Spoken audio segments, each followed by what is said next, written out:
Benvenuti o bentornati sul canale. Adesso vediamo un altro articolo che ho preso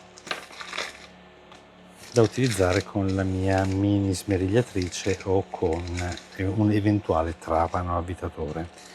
Allora, viene fornito con questo inserto che serve per utilizzarlo su un trapano, quindi diciamo questo scusate, mi ho dimenticato, parliamo di spazzole rotanti abrasive, quindi con carta vetrata, in questo caso in versione lamellare, ed è un kit composto, ecco, dicevo, da, vediamo se riesco a non fare danni, abbiamo delle spazzole lamellari, in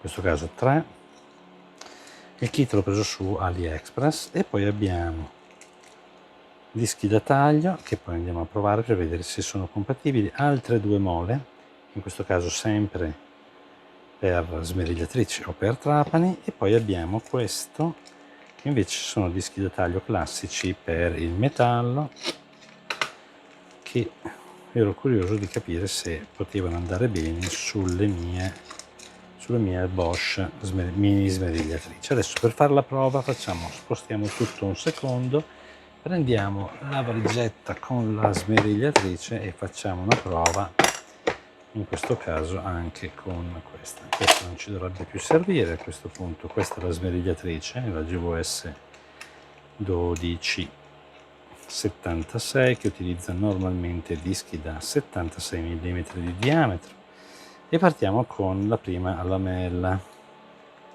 Sì, perfetto, la sede è perfetta. In questo caso non è il massimo utilizzarla su questa perché richiede un po' di attenzione, eventualmente è sempre possibile andare a smontare, però la sede entra bene e tutto sommato ci siamo. Adesso proviamo queste altre, e anche queste effettivamente entrano perfettamente nella sede, e poi proviamo dulcis in fondo i dischi da taglio, e anche loro, vedete, entrano perfettamente.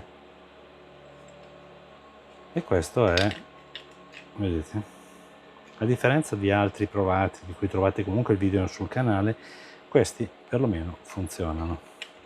Anche qui abbiamo la protezione in metallo, per cui devo dire che tutto sommato non sono male. Dal punto di vista della durata, chi utilizza dischi di questo tipo sa che non è che durino moltissimo, però diciamo che normalmente tendono a consumarsi.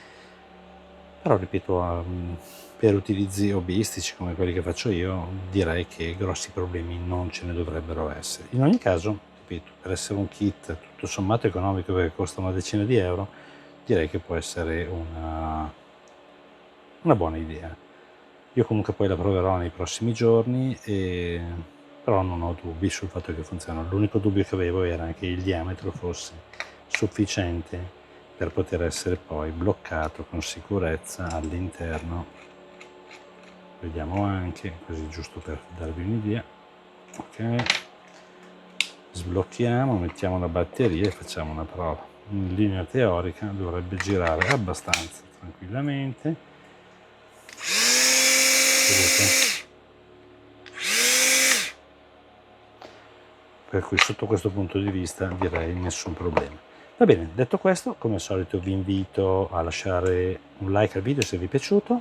Vi lascio comunque in descrizione il link del kit, vi dovesse servire, sapete dove andare a prenderlo senza diventare matti. Sapete che se utilizzate questo link in realtà una piccola percentuale viene riconosciuta come una sorta di premio a noi, senza che per voi cambi assolutamente nulla in termini di prezzo. Detto questo, direi che l'unica cosa che mi resta da fare è invitarvi ad iscrivervi al canale se non l'avete ancora fatto. Bene, grazie e alla prossima.